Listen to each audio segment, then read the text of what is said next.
ગુજરાતનું નામ આવે અને આઈસ્ક્રીમની વાત થાય તો સૌથી પહેલું નામ યાદ આવે વાડીલાલનું. એક એવી બ્રાન્ડ જે છેલ્લા 100 વર્ષથી ગુજરાતીઓના દિલમાં છે, પણ આજે આ જ બ્રાન્ડ બે ભાગમાં વહેંચાઈ ગઈ છે. આ લડાઈ છે અમદાવાદ વર્સિસ મુંબઈની. એક જ પરિવાર પણ બે અલગ અલગ કંપનીઓ, અને હવે મામલો ફરી કોર્ટ સુધી પહોંચી ગયો છે. પરંતુ આ માત્ર પરિવારનો વિવાદ નથી, આ છે બ્રાન્ડ વેલ્યુ, ટ્રેડમાર્ક અને હજારો કરોડના બિઝનેસના ફ્યુચર માટેની ફાઇટ.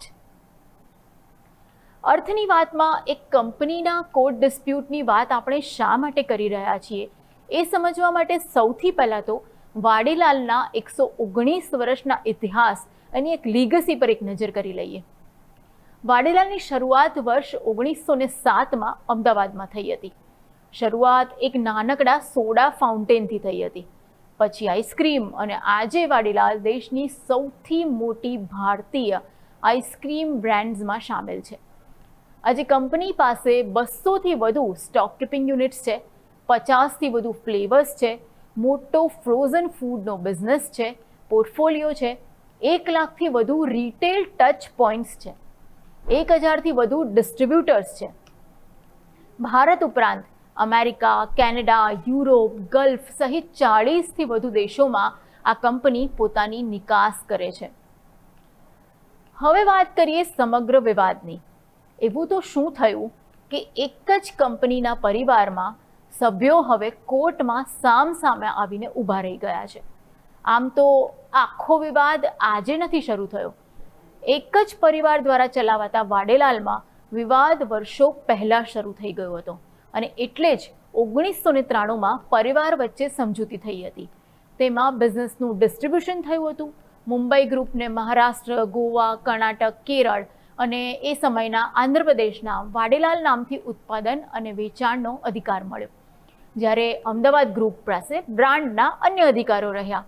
પરંતુ અમદાવાદ સ્થિત વાડીલાલ જે ઇન્ડસ્ટ્રીઝ છે એણે આરોપ લગાવ્યો છે કે મુંબઈ ગ્રુપ દ્વારા બનાવવામાં આવતી કેટલીક પ્રોડક્ટ્સ છે એમાં ક્વોલિટી સારી નહોતી.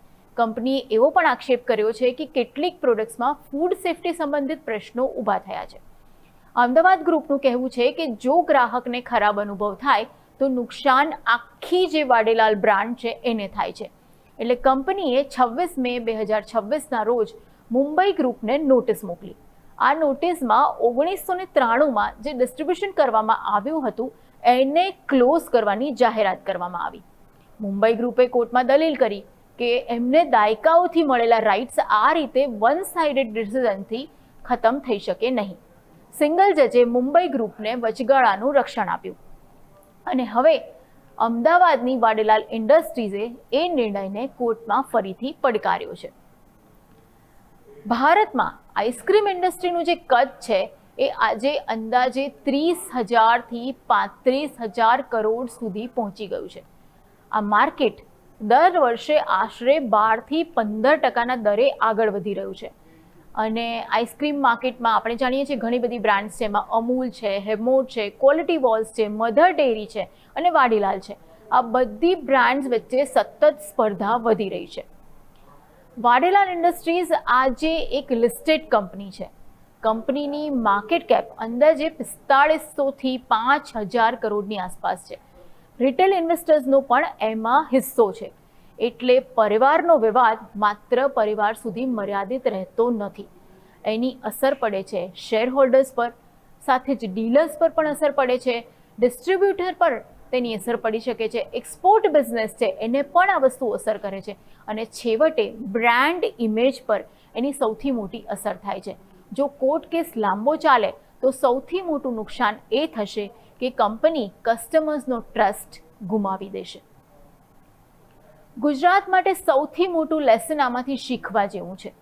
ગુજરાતમાં આજે હજારો ફેમિલી રનિંગ બિઝનેસીસ છે, એટલે કે પરિવાર દ્વારા ચલાવવામાં આવતા ઉદ્યોગો, જેમ કે નિરમા, વાઘબકરી, ટોરેન્ટ, અદાણી, ઝાયડસ અને બીજી અનેક નાની અને મધ્યમ કદની કંપનીઓ ફેમિલી બિઝનેસ આધારિત છે. વાડીલાલનો કેસ એક મોટો મેસેજ આપે છે કે આજના સમયમાં ફેમિલી બિઝનેસ કરતાં પણ મહત્વનું છે ફેમિલી ગવર્નન્સ અને બ્રાન્ડ ઓનરશિપ. કારણ કે આજની ઇકોનોમીમાં બ્રાન્ડ એટલે જ સૌથી મોટી સંપત્તિ. વાડીલાલમાં ચાલતી આ લડાઈ આઈસ્ક્રીમની નથી, પણ વિશ્વાસની છે. આ કેસ નક્કી કરશે કે એક સદી જૂની બ્રાન્ડનો ઉપયોગ કોણ કરી શકશે. પરંતુ તેનાથી પણ મોટો સવાલ એ છે કે શું ભારતના ફેમિલી બિઝનેસીસ હવે સમયસર સક્સેશન પ્લાનિંગ, બ્રાન્ડ એગ્રીમેન્ટ અને કોર્પોરેટ ગવર્નન્સને વધુ ગંભીરતાથી લેશે? કારણ કે એક બ્રાન્ડ બનાવવામાં 100 વર્ષ લાગે છે, પરંતુ એક ડિસ્પ્યુટ તેને થોડા જ વર્ષોમાં મોટું નુકસાન પહોંચાડીને નેસ્તનાબૂદ પણ કરી શકે છે.